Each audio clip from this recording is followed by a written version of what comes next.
A maioria das igrejas evangélicas acreditam e pregam uma doutrina criada por Satanás.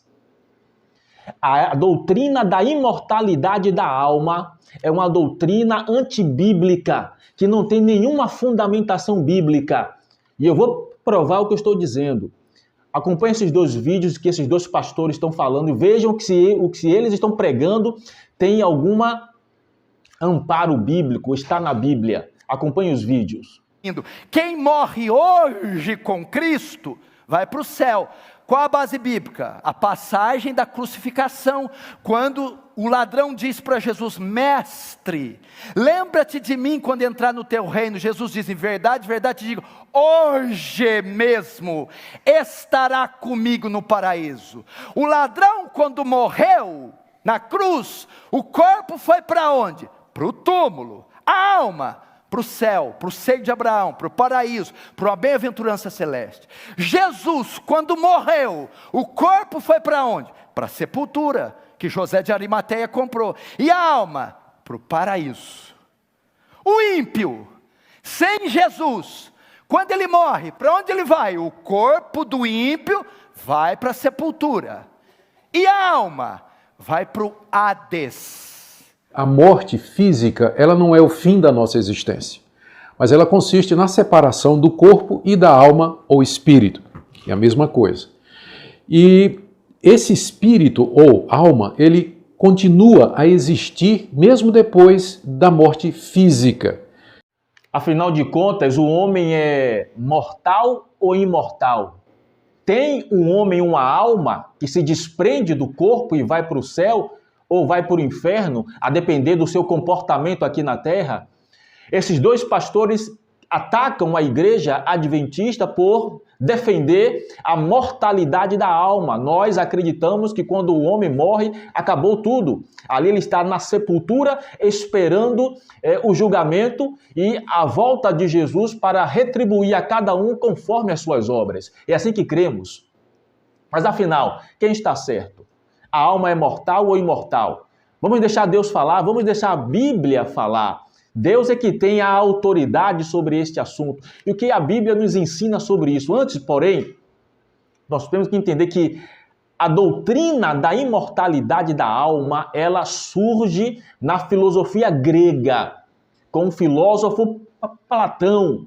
Foi ele que dicotomizou a alma, o homem. Foi ele que fez distinção. Ele que pregou e pregava e ensinava que o homem tem uma alma. Que existem duas entidades no homem. O corpo, que é mau, que é corrupto, e a alma, que é boa. Ele que pregava que o corpo era a prisão da morte. E quando o homem morria, a alma estava liberta do seu corpo, então poderia ir para o céu. Essa filosofia platônica, entre o século I e o século IV, entrou na igreja através dos teólogos de Alexandria. O cristianismo, então, apostatado, adicionou essa ideia, essa visão da imortalidade da alma no corpo doutrinário. Os judeus da época não criam assim. Mas o que a Bíblia diz sobre o homem, sobre alma? Será que o homem tem uma alma? Vamos ver o que a Bíblia fala sobre isso, né? Gênesis capítulo 2. Em Gênesis capítulo 2 está escrito, versículo 7. Então formou o Senhor Deus ao homem do pó da terra e lhe soprou nas narinas o fôlego de vida. E o homem passou a ser alma vivente. Fôlego de vida, mais o boneco de barro, esses dois elementos unidos formam uma alma vivente, um ser vivente. Então, segundo a palavra diz, o próprio Deus, o homem, ele não tem uma alma, ele é uma alma. O corpo, o boneco de barro não contém uma alma, não está contido nele uma alma. O ser humano que pensa, que respira, que sonha, que tem sonhos, frustrações, o ser humano racional, ele é uma alma, de acordo com a palavra de Deus. Então já aí cai por terra a ideia de quando a pessoa morre, o seu corpo vai para a sepultura e sua alma vai para o céu, se foi boa, se for má, vai para o inferno. Já cai por terra, porque o homem ele não tem uma alma, ele é uma alma. Amém? É isso que a Bíblia está me ensinando, é isso que a Bíblia está nos ensinando. Olha que diz mais o profeta Ezequiel. O que é que o profeta Ezequiel fala lá no seu livro, no capítulo 18 e o verso 20? O que é que ele fala lá? A alma que pecar, essa morrerá. Esses pastores estão dizendo que a alma não morre, mas o profeta, cheio do Espírito Santo, está dizendo a alma que pecar, essa morrerá. E aí, como os senhores se saem dessa? Se eles estão dizendo que a alma não morre, mas o profeta Ezequiel está dizendo que a alma que pecar, essa morrerá, porque na mente do profeta Ezequiel, a alma não é uma entidade imaterial, um espectro que sai do corpo e vai para o céu, não. Na mente do profeta Ezequiel, a alma é o ser humano, porque só o ser humano peca. Então a alma que pecar, essa morrerá. Amém?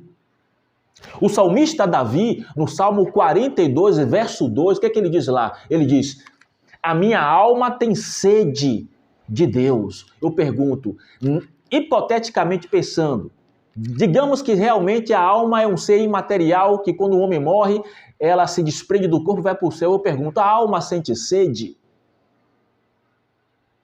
É uma pergunta, a alma sente sede?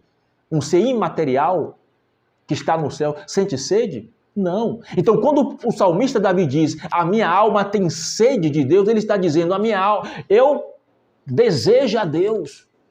Eu preciso de Deus. Ele está falando dele mesmo. Ele está falando, a alma ali é ele mesmo, enquanto ser humano criado à imagem e semelhança de Deus. Jesus contou uma parábola em Lucas capítulo 12, a partir do verso 20, em diante, 19 e 20, diz assim, um homem que enriqueceu muito. E ele agora olha para toda a sua riqueza, ele diz assim, alma, tens bens em abundância, vamos beber, comer e folgar. Aí eu pergunto, a alma tem bens? Eu pergunto, uma alma, um ser imaterial tem bens? Para que a alma quer riqueza? Para que a alma quer bens? Para gastar onde com o quê? Percebe o absurdo dessa doutrina? Quando Jesus disse, alma, tens bens em abundância, ele está dizendo, homem, você tem muita riqueza, você tem muito dinheiro, mas o que adianta ganhar o mundo inteiro e perder a sua alma, ou seja, perder a sua vida? A alma ali é vida, é perder a sua salvação. Percebe, meus irmãos, que a Bíblia é clara em dizer o que é alma. Alma não é um ser imaterial, não é algo que sai do corpo do homem e vai para o céu ou para o inferno. A alma é o próprio ser humano. A Bíblia diz, em algumas versões antigas, diz lá em Gênesis capítulo 46, verso 27, que o quantitativo, a quantidade de pessoas que foram com Jacó para o Egito foram 70 almas. Eu pergunto, foram 70 almas penadas, 70 seres imateriais que foram como Jacó para o Egito? Não, foram 70 pessoas. Mas a Bíblia chama de pessoa. Foram 70 almas, mas a Bíblia chama de pessoas. Entende? Esses pastores que pregam essa heresia da imortalidade da alma, eles se pegam muito em Eclesiastes. Em Eclesiastes, no capítulo 12. O que é que diz lá no capítulo 12 de Eclesiastes?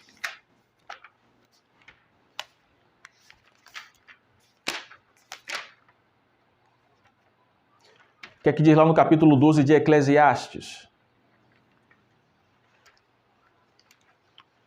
Que quando o homem morre, que sai-lhes o espírito e o corpo volta para o pó. Entende? É o inverso da criação.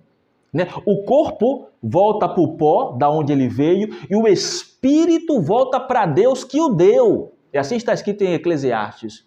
Então eles dizem que esse espírito que volta para Deus é a alma, mas não é alma coisíssima nenhuma.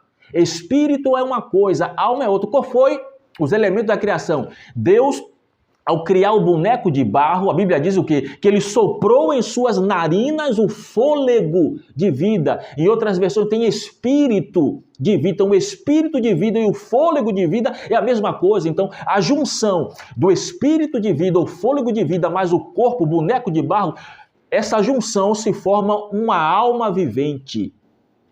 Mas ele diz que o espírito ali o espírito, é a alma. Mas isso é uma aberração, é uma heresia bíblica. Deus, ele soprou, Deus tirou algo de dentro dele, ou seja, a vida que Deus tem, e soprou essa vida nas narinas do homem. O homem então passou a ser alma vivente. Então quando o homem morre acontece o processo inverso. O corpo volta para o pó de onde era, o espírito que era o fôlego de Deus, ele volta para Deus, para dentro de Deus. Não a alma que fica com Deus no céu, mas é um espírito, é a vida de Deus que volta para dentro de Deus. Mas os caras, eles investem, eles deturpam a palavra de Deus para os seus próprios fins escusos e malignos, muitos deles. Jesus disse, acautelai-vos com os falsos profetas. Cuide para que ninguém vos engane. É isso que a Bíblia está ensinando. Até o próprio apóstolo Paulo, no seu livro, em 1 Coríntios, capítulo 15, verso 45, ele diz que, olha o que ele diz aqui. O apóstolo Paulo confirma esta verdade afirmando, o primeiro homem, Adão, foi feito alma vivente. O apóstolo Paulo diz que Adão foi feito alma vivente. Paulo não cria que Adão tinha uma alma que se desprendia do corpo e ia para o céu. Outros textos que ele se apega, qual é o texto que ele citou até no vídeo, é o do ladrão. Naquela passagem que o ladrão disse, Senhor, lembra-te de mim quando vieres no teu reino. E Jesus respondeu, em verdade te digo hoje que estarás comigo no paraíso. É outra interpretação equivocada desses senhores e de quem prega essa heresia. Quando a Bíblia foi traduzida para o grego, os gregos eles não pontuavam as suas frases. Então o correto ali seria... Em verdade te digo, hoje, vírgula, estarás comigo no paraíso. Porque nem o próprio Jesus, quando morreu, como ele disse aí que Jesus, quando morreu, seu corpo foi para o túmulo, para a sepultura de José de Arimateia, e a sua alma foi para o céu. Mas isso é uma mentira, isso é uma aberração bíblica. Eu provo na Bíblia. Porque quando Jesus ressuscitou no domingo, quando Maria foi abraçá-lo, o que foi que Jesus disse para Maria? Maria, não me detenha, porque eu ainda não subi para o meu Pai. Jesus falou. Quando Maria foi abraçá-lo, Jesus disse, Maria, não me pegues, porque eu ainda não subi para o meu Pai. Ora, se Jesus ainda não tinha ido para o Pai, como é que o ladrão ia? Você entende que esses homens estão interpretando equivocadamente a palavra de Deus? Outro texto que eles pegam para justificar a doutrina da imortalidade da alma está lá em Apocalipse, no capítulo 6, é aquela famosa passagem de quando o quinto selo ele é aberto, então João, o profeta da ilha de Patmos, ele vê almas clamando debaixo do altar. Que almas são aquelas que estão clamando debaixo do altar?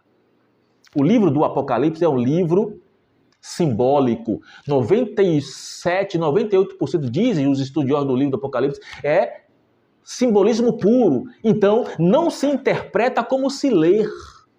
João viu um dragão com 7 cabeças, 7 reis, 7 montes. Isso é literal? Não. No próprio capítulo 6 do Apocalipse, da onde esse texto é tirado, tem um monte de simbolismo. Então eu não posso pegar um texto isolado e fazer uma aplicação literal para aquele texto, porque seria o caso de pensar, imagine se fosse verdade que tivesse almas clamando debaixo do altar, qual seria o tamanho desse altar?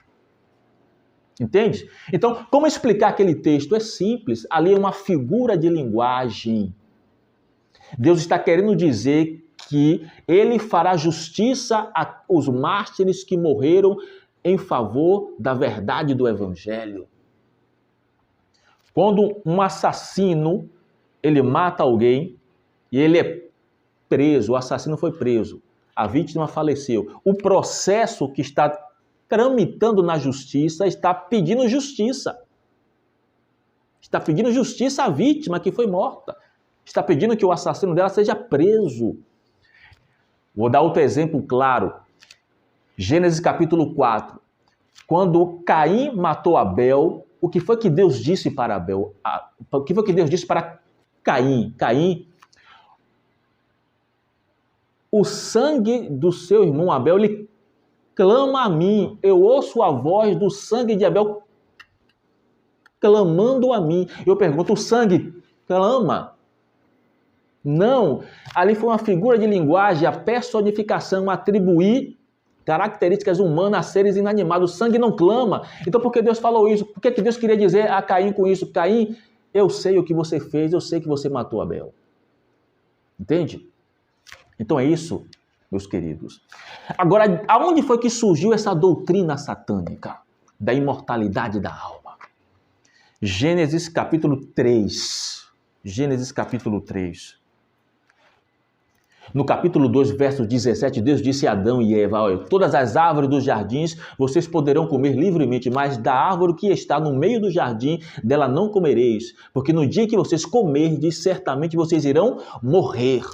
Porque a alma que pecar, essa morrerá. Aí veio a serpente, Satanás, disfarçado na serpente, e disse para Eva, foi assim que Deus disse? Não comereis de nenhuma árvore do jardim? Eva disse, não, Deus disse que podemos comer de todas, menos de uma. Satanás, então, através da serpente, disse para Eva, é certo que não morrereis. Deus disse que morria.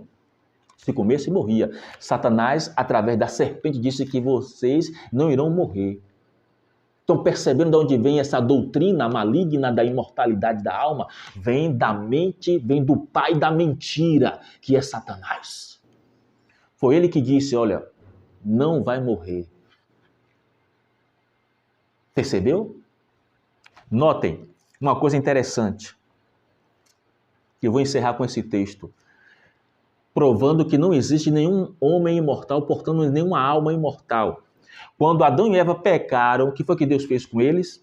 Gênesis capítulo 3, verso 22. Então disse o Senhor Deus, e eis que o homem se tornou como um de nós, conhecedor do bem e do mal, assim que não estenda a mão e tome também da árvore da vida e coma e viva eternamente. E expulsou o homem colocando querubins com espadas de fogo na porta do jardim do Éden, para que o homem não entrasse no jardim e comesse da árvore da vida. Então, a imortalidade era condicional à obediência. Se o homem obedecesse, iria ter vida eterna. Como o homem desobedeceu, dando ouvido à voz de Satanás através da serpente, eles perderam a imortalidade. Por isso Deus expulsou Adão e Eva do jardim para que eles não comessem da árvore da vida e se tornassem pecadores imortais. Satanás queria duas coisas. Primeiro, levar o homem a pecar. Segundo, levar o pecador agora a comer da árvore da vida para se tornar pecador imortal. Graças a Deus que Deus não permitiu isso. Então, segundo a palavra de Deus, a imortalidade ela é concedida através da obediência. E Adão e Eva desobedeceram, por isso eles não são imortais. Consequentemente, os seus descendentes não são imortais. Então, não existe nenhuma alma imortal. Isso é uma mentira de Satanás, que muitos pregadores, pastores das igrejas protestantes têm pregado por aí. Isso é uma heresia bíblica. Eu prefiro acreditar na Bíblia, na palavra de Deus, do que desses homens. A minha Bíblia me diz que o homem ele não tem uma alma, ele é uma alma. A minha Bíblia me ensina que quando o homem morre, o seu corpo vai para o pó, e o fôlego de vida volta para Deus que o deu. E ali ele está esperando o juízo, o julgamento final, quando Jesus voltar, para retribuir a cada um conforme as suas obras. Que Deus te abençoe. Que essa verdade, porventura, tenha te libertado. E que você creia na palavra de Deus, e não nesses homens que pregam mentiras, nesses falsos profetas. Que Deus abençoe ricamente a sua vida. Se esse vídeo lhe acrescentou algo à sua vida, se esse vídeo contribuiu para o seu conhecimento, eu te peço, compartilhe essa verdade. Não fique só para você, compartilhe com outras pessoas. Outras pessoas precisam conhecer a verdade da Bíblia e serem libertas para não serem perdidas, para não irem para o inferno juntamente com esses homens que pregam essas heresias. Então, faça a obra do Senhor, compartilhe esse vídeo, deixe o seu like. Isso é importante para que o YouTube possa disponibilizar esse vídeo, essa verdade para outras pessoas. Deus abençoe ricamente a sua vida, em nome de Jesus. E você diz amém.